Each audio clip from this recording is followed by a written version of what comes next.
everyone. Welcome back to Conversations on Sex, Addiction, Relationships. And I'm Jeanne Vattuone, LCSW in California. And I'm here with my good buddies, Wendy Conquest in Boulder, Colorado, LPC, and Tim Stein, LMFT in California with me. And we are sadly missing our best friend, Dan Drake, who's down in LA, and he is speaking at a conference, so he sends his regrets. Today, we're talking about love addiction. And love addiction is a really big topic. And so there's lots of different pieces to it. But it's so important and so many people are struggling with it. We thought we'd make it a topic for today. So guys, love addiction. What do you think? How does it show up? And how would you define it? I see love addiction showing up with a number of my clients and with some of the people that I work with. While they may have a sexual addictive behavior, love addiction is almost the primary thing. And it's that experience of they need a relationship to be okay. They need that experience of feeling loved by another person. And that obsession and preoccupation gets in the way of them being able to make, life choices that actually work for them. They get stuck in that I need to be loved by another person in order to be okay, and that becomes the primary drive of most of their choices compulsively. Mm-hmm. And Wendy? Thanks, Jeannie. So this is a challenging piece with love addiction because people will ask, well, if I am loving and passionate towards somebody, what's the problem of that? And the big piece is when it becomes compulsive.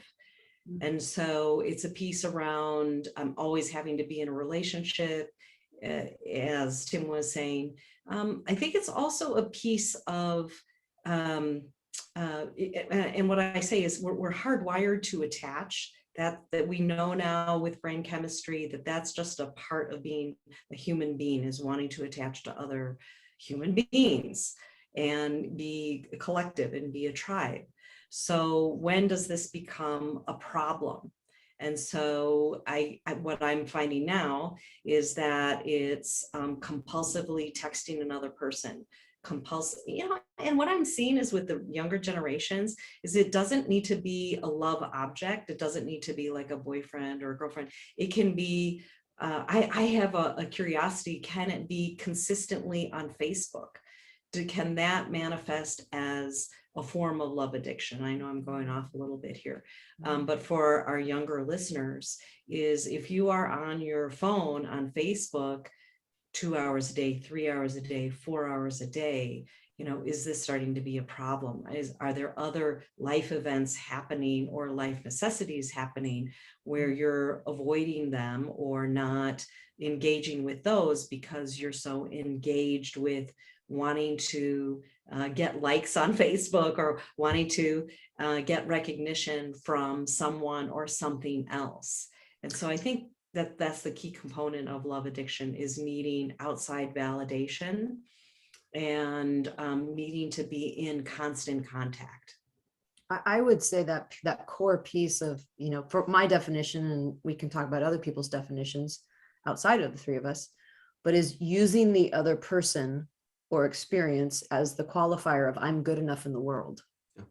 So if they like me, and in my mind, I'm like, okay, that could be sort of age appropriate in the teenage years or the early teenage years. I want to be like everybody else. I want to conform. I don't want to stand out, which then totally flips into individuality later. But I'm okay if they tell me I'm okay. And in my definition, love addict is I'm okay if someone likes me, if someone's approving of me, if someone wants me and needs me around. So I'm using them and their opinion of me to be my guiding force in the world, instead of sort of the locus of control being inside me. So, and I know we've got some other experts out there. There's a lot of people who do a lot of work on this. We've talked about Melody. We've talked about SLA, sex and love addiction, Anonymous. So do you guys have some of those resources to share with our group? Let's start with Melody, who wrote Facing Love Addiction. And there's two things that I wanted to sort of put out into the conversation. First, sort of like her general definition of love addiction, which she starts the book off with. A love addict is someone who is dependent on, enmeshed with, and compulsively focused on taking care of another person. And then she talks about 3 characteristics of a love addict. Love addicts assign a disproportionate amount of time, attention, and value above themselves to the person to whom they are addicted. And this focus often has an obsessive quality about it. He said it again. Can you rephrase or restate that in other words? Because to me, I was like, well, okay. And I'm a Sure. visual learner, so I'm hearing in an auditory way. So it takes me a moment or 2 or 3 or 5. A love addict gives an excessive amount of time and attention to how the other person feels about them in order to feel okay about themselves. There we go. Okay. Love addicts have unrealistic expectations for unconditional positive regard from the other person in the relationship. I need the other person to consistently like me and be okay with me. And if they're unhappy or angry with me, it's intolerable. Or not giving me the number of likes and clicks and whatever Yeah. on the social media. That totally goes with that one. Okay, cool. And then third, love addicts neglect to care for or value themselves while they're in a relationship. I'm focused on taking care of the other person, making sure that they like me, making sure that everything is okay at the expense of myself. I'm so glad we broke that down. Because I mean, Pia Melody is a force and an amazing researcher, clinician woman. And a book out there. We'd love to have her on the program. Wouldn't that be cool? I think, and when I'm thinking about that, one of the things that comes to mind for me for some of the love addicts that I've seen in my office, and I want to just be clear, I've seen love addicts walk in who are coming into our program on the addict side, but I've also seen love addicts coming in who are on the partner side. Or neither. Or not neither, in the sex addiction system at all. So love addiction is not necessarily only an addict or only a partner. It's a larger pattern that we have to look at. But one of the hallmarks that seems to come up for me is somebody is very clear that they're in a relationship that is unhealthy, and they're unwilling or unable to create space or set boundaries or step away, even though they can very, very clearly see that this relationship on the extreme end is abusive, and on the other end is it is just not working. It is not functioning. And they're while they can acknowledge it, they're unwilling to take actions to actually change that, whether that is addressing the issues in the relationship or whether that's leaving the relationship. I'm going to challenge you on, actually, you said unwilling. Because I'm just thinking of different love addicts I've worked with. It's willing and just don't feel able. Yeah. Which goes back to first step. Like, this thing is bigger than me. I'm trying so hard. I see the dysfunction of it. And I just don't feel like I can leave or I can break up with this person. It just feels like a complete inability. They want to, they just can't break from it. It's tricky. Wendy? Yeah, I'd like to, so there's 12-step organizations. Yeah. Called and they're based off of Alcoholics Anonymous, but they have branched into all different ways that people are compulsive. And so one is called Sex and Love Addicts Anonymous. And so what I'd like to do is read the following behaviors and they list this on their website, but basically the behaviors that people who self-identify as self and love addicts experience. That's okay? Yeah, please. Yeah. So having few healthy boundaries, we become sexually involved with and or emotionally attached to people without knowing them. Fearing abandonment and loneliness, we stay in and return to painful, destructive relationships. We confuse love with neediness, physical and sexual attraction, pity and or the need to rescue or be rescued. Should I say that one again? Yes. We confuse love with neediness, physical and sexual attraction, pity and or the need to rescue or be rescued. We sexualize stress, guilt, loneliness, anger, shame, fear, and envy. To avoid feeling vulnerable, we may retreat from all intimate involvement. The running away from, Running away from, yeah. the avoidance. Okay. Mhm. I think it's important with the slaw one that someone can be a love addict without having that sexual piece in there. It's just this organization, sex and love addiction, they combine and they acknowledge both. Right. And so a common situation is that a love addict, a true love addict, will use sex in order to try to get love. So it's this piece of, okay, if I'm sexual with you, then will you love me? Yeah, I'm well, going to say there are sometimes in my experience, there's love addicts who don't use sex, but are using you being in the relationship. right. Mhm. I can't tolerate you not wanting me, needing me, Yeah. but it's So not necessarily sexualized. So sometimes there's an overlap of like sexual behaviors or sexual addiction and love addiction, and sometimes there's not. I know, like with Sex and Love Addicts Anonymous, which started up in Boston, one of the individuals who founded it was,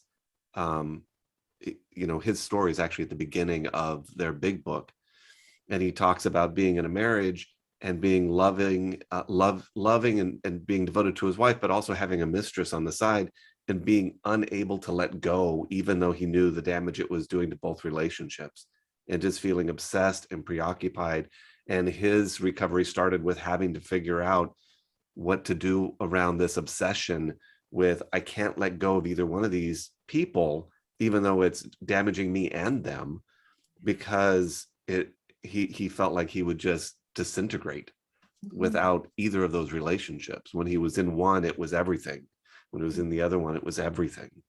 And so I always find it fascinating to think about that story and how the idea of you can be addicted to love and a relationship got integrated into the Sex and Love Addicts Anonymous program, where many other programs are just so independently focused on just sex addiction. Mhm. Mhm.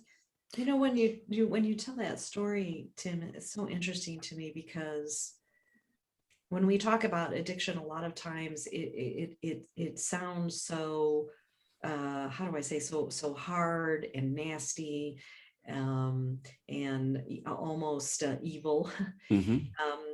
And so the way that you frame that, I just had a lot of compassion for that person, and how much pain and suffering that they must have been in to on one level know, boy, this isn't good for my wife, this isn't good for my mistress, this isn't good for me. But here's the piece of not being able to stop, not being able to set a boundary and say, okay, I have to choose one or the other, and then work completely in that particular relationship. Yeah. So I think with love addiction, they talk about having stashes. So you're in one relationship with one person, but you have all these other relationships kind of waiting in the wings. So love addicts can spend a lot of time, how do I say, a lot of time being a lot of time acquiring and maintaining different people, so that if one relationship doesn't work out, they've got one or two or three waiting. And can you imagine how much energy that takes? Oh yeah, right. We've seen it. I want to say that is one kind or one type of love addiction, is someone who's it's interesting you say stashes. Like I say, I always have someone in my back pocket ready to go. I got numerous irons in the fires, and all these different relationships of people I'm texting on the side or whatever. And love addiction would still be, I think, an appropriate descriptor or designation for someone who doesn't have all the people in the background and the irons in the fire, but is in one relationship and goes back to Pia's stuff, putting that person's needs above my own, unable to break away, because even with dysfunction for both of us, Mhm. so it's not necessarily got multiples in a serial addiction, a serial relationship person, but just stuck in this one. And I don't mean stuck, but just this. And there's an intensity in the dynamic. So it brings up a question for me. So let me just toss this out for us to talk about. Where is that? And I make up this is on a continuum. When does it shift from commitment to a relationship or commitment to a person that I have a relationship with into love addiction? When does sort of like, yeah, we're going through a tough time. Yeah, you're not being very kind to me, but I have, meaning in our relationship, and I'm meaning with the connection with you, and I'm willing to work through this. When does that shift from commitment appropriately to a relationship to being a love addiction, which is becoming compulsive and I can't let go, even though this is problematic and painful? Tim, I would say you just kind of, in my mind, answered the question, which was when it becomes problematic. It's no doubt that breakups are difficult, especially when people are really, really connected, or longevity of time of the relationship. What breaks up are difficult and sometimes do take a long time, long, quote unquote, of detangling that relationship. For me, the part you just answered was when it's hurting both parties and they're not separating. And then the question for me is like, well, when is that a love commitment versus an unhealthiness? Yeah. So this is tricky. Yeah, it is tricky because we're talking about healthy and unhealthy relationships, right? Like that's another podcast is, so for our listeners, we have done a podcast on selfishness and self-care.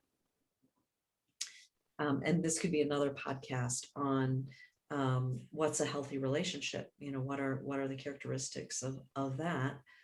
And so so one of the pieces I think with love addiction is I don't think that person really knows who they are.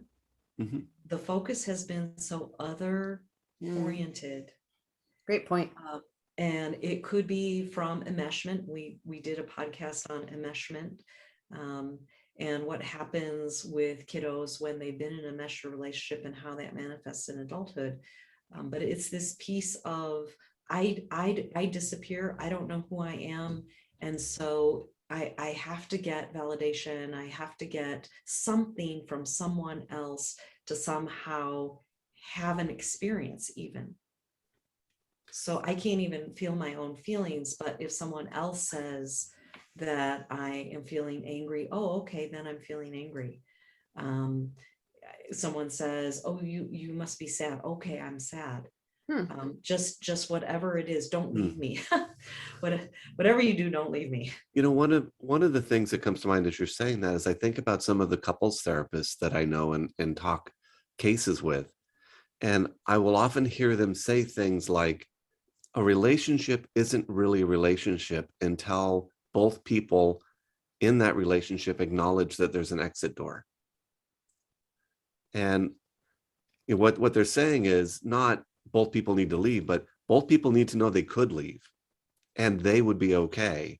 And the other person would be okay if they left, and they're choosing to stay, not because they have to, which is really mutual captivity, but because they're choosing to stay because of the meaning of the relationship. And so when you're talking about love addicts getting lost in the relationship and not even know who they are, one of the things that comes to mind for me is that idea that love addicts don't recognize that there's an exit door, or if there is an exit door, the idea of opening it is just unfathomable to them.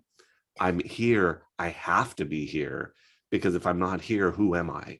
I'm not okay, I've lost myself.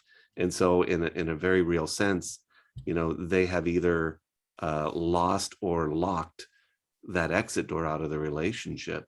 Not that we want them to always take it, but they've lost that option. I want to make sure folks of the faith community are not thinking that we're saying because you and your religious belief systems or culture have made a life commitment when you marriage, that you're in love addict because you're not thinking of an out. Like those two things, like we have to be really careful with that, because there's a lot of people of faith who would say, I made a covenant, I made a promise within my religious system and my belief systems. And so if they're, so therefore that couple's therapist definition, like that wouldn't even, I couldn't even entertain that because I don't believe there's an out. And that's part of my personal beliefs. So are you therefore calling me unhealthy? And I would say, no, we're not calling you unhealthy, because in your faith system, you've chosen to have this belief that marriage, an ending of marriage, is not an option. And in some cultures and some religions, it's an option, but the very, very last one, kind of a thing.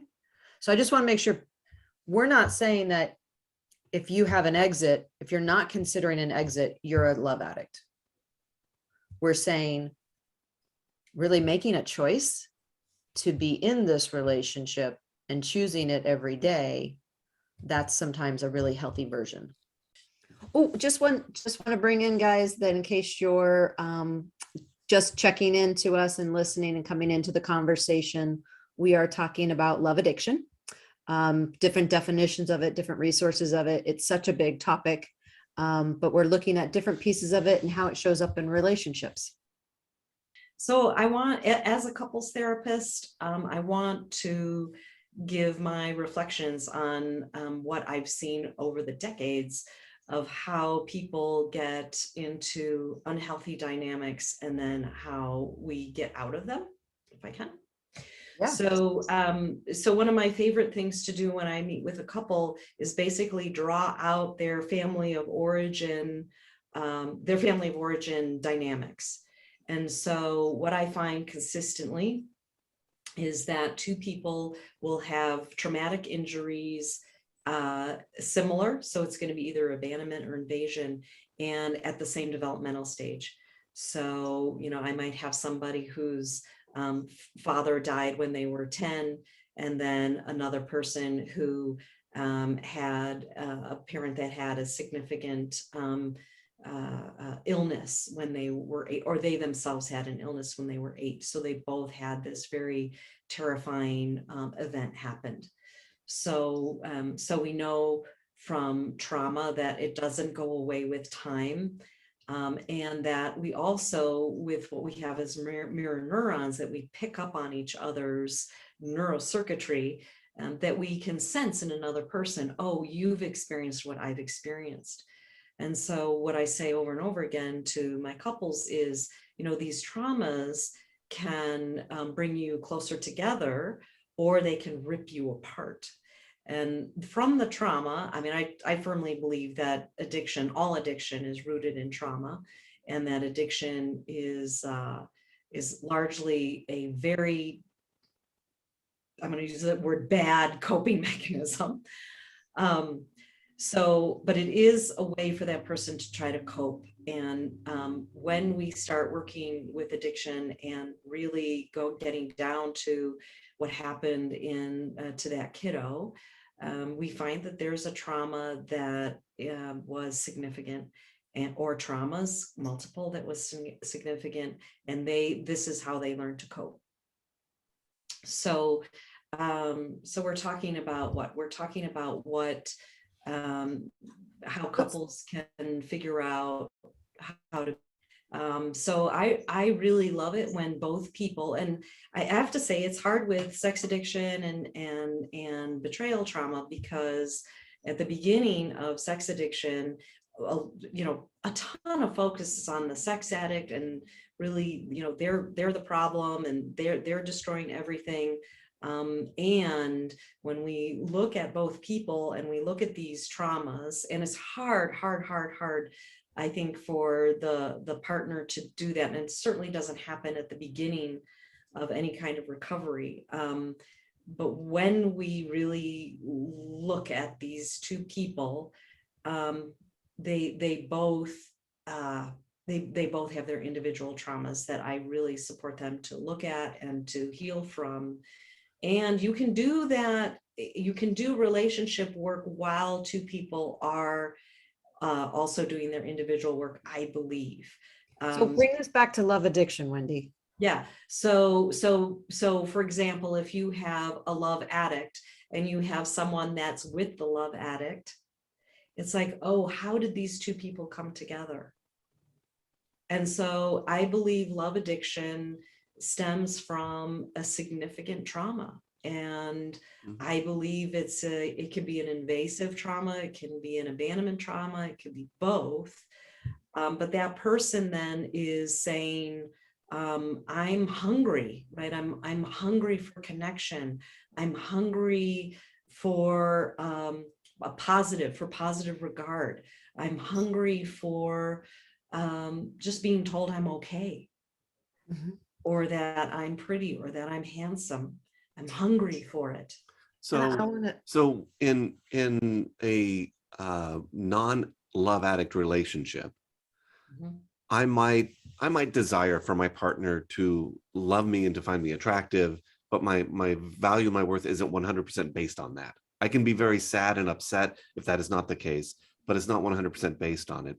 And as I'm working through my trauma, or my partner might be working through their trauma, we're willing to be there and be present and support each other, even in the difficult times as we're working through that, and figure out what that pathway forward looks like. When I'm in love addiction, I'm not really directly addressing my trauma. I'm using my partner or the relationship or the experience of feeling loved from another person to not feel the trauma, to stuff it down, to push it away. And if that object, whether that object is a person, the relationship, or the experience of being loved, if it goes away, it's terrifying to me, whether I'm consciously aware of that or not, because what I'm using to not feel and deal with that trauma is being taken away from me. And I'm being left in this pit of emotional pain, of emotional trauma, because my soothing agent, not somebody I have a equal relationship with, but somebody I'm using to not feel my trauma, has gone away. Right. And I think there's a big piece between being lonely, feeling loneliness, and being alone. So I think a big piece of recovery from love addiction is, oh gosh, I'm feeling lonely today. I need to seek out some form of connection. And the connection shifts from one solid, one love object to, oh, maybe I'm going to connect with nature. Maybe I'm going to connect with myself. They're doing something creative.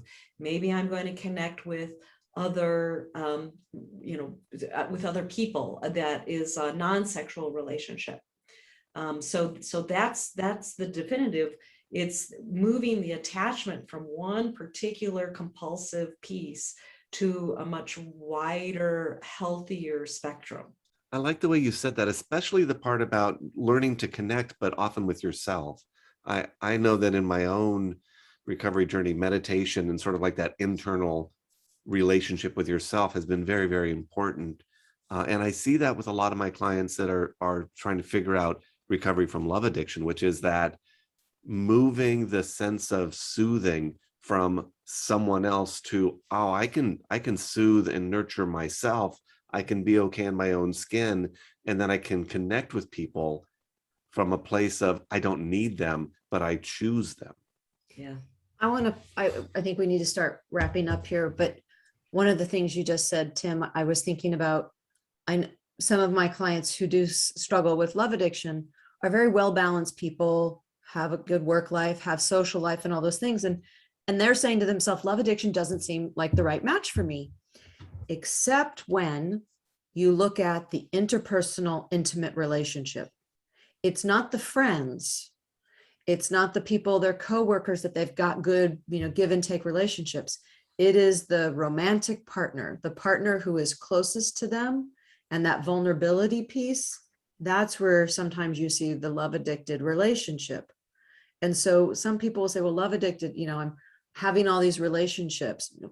Just remember, public, that it's one person and it's your emotional and mental, intimate, romantic partner we're talking about, using their sense of you to be good enough for you. You're using them to cope, using them to self-soothe. Because I do see people like, love addiction's not for me. Like, that doesn't match, except when we look at the romantic partner relationship. Yeah. So I'm thinking of the gender piece, because a lot of people in the world, I believe society has this vision or understanding that love addiction is really a female problem, a problem for the gals. And I don't really see that to be true. I see just as much men struggling with love addiction. What do you guys think?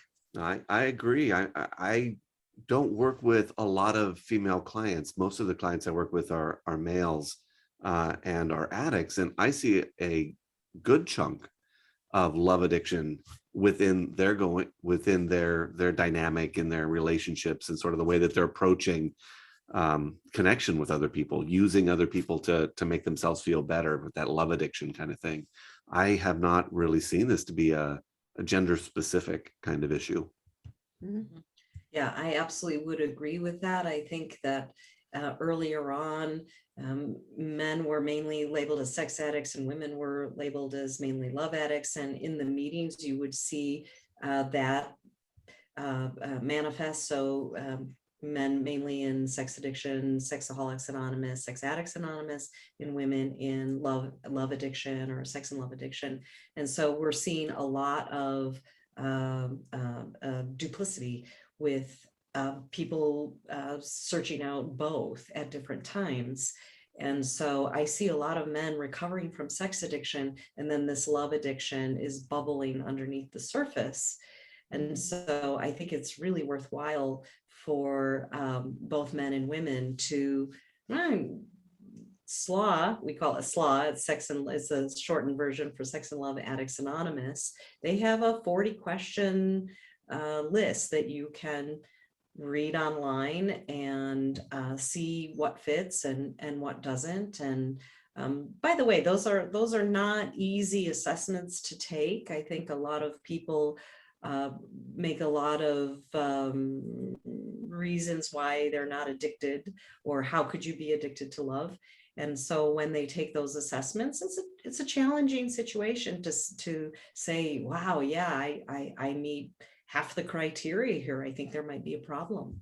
Mm-hmm. Mm-hmm. Yeah, in my work, because I work with men and women pretty equally, I think, and couples, is I don't see more men or more women in the love addiction department. I see it pretty equally. And it shows up similarly. It's either the serial relationships, I got someone ready in my back pocket kind of a thing, or it's I'm in this relationship, it's unhealthy, it's destructive, I know it, and yet I just can't bring myself to really cut it off. And I need help doing that. Yeah. And I would say that if somebody is noticing that this resonates with them, to definitely pay attention to it. I know in my own recovery, while I'm in recovery from sex addiction, that dealing with love addiction was a significant aspect of my recovery that I still pay attention to. And I would just encourage anybody not to put it aside and assume that everything's good. But if they feel like there's something going on here, look at it, deal with it, because recovery is looking at all areas of our life and getting everything in balance.